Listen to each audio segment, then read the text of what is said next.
Good afternoon, everyone. This is Henry, and as we get into tonight's video newsletter, I wanted to kind of recap a little bit of what we covered last week, and also the very real part of the fact that the market just doesn't have a lot of great structure, right? When you really, I try to bring you guys these newsletters where it's like, oh, this is what you can buy for the next, 2 or 3 weeks. You'll remember we did that with Reddit.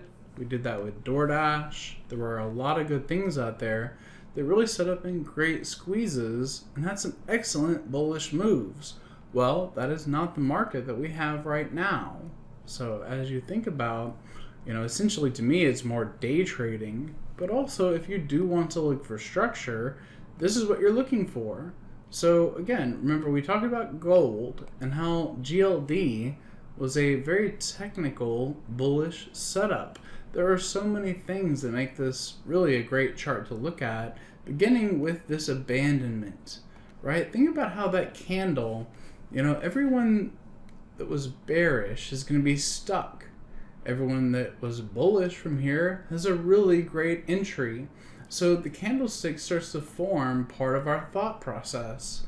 Then from there, we consolidate at the 21 EMA and the squeeze begins to form.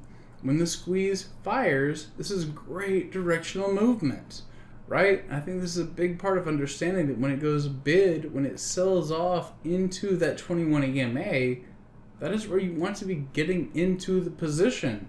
Again, gold is such an easy spot to talk about because, you want to short Tesla, you want to short Apple, sure, but who wants to short gold, right? So gold has this abandonment, pulls back to the 21 EMA. It's a very solid fulfillment of that squeeze.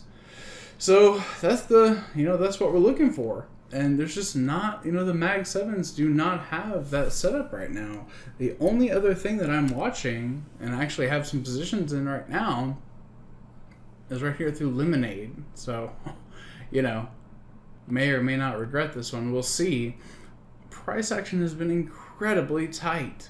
So you see all of this consolidation around 35 that moves us into the high compression squeeze. And I'm just watching to see if this can take us up into 45, possibly if the squeeze really gets going up into 60. So a little bit of a unique environment. I think some diversification into gold and other, things like that makes a lot of sense. From there, we'll see how the markets trade into expiration. A lot more to update in the premium video. So have a great rest of your session, and I'll see you in the room tomorrow. Hey traders, this is Henry with simplertrading.com. I wanted to thank you for watching today's video. I hope you found it helpful, and if so, be sure to click the like and subscribe buttons down below. If you would like to also see me putting these ideas into action and trading my own account live in front of you, be sure to sign up at simplertrading.com, and I hope to see you in the chat room sometime soon.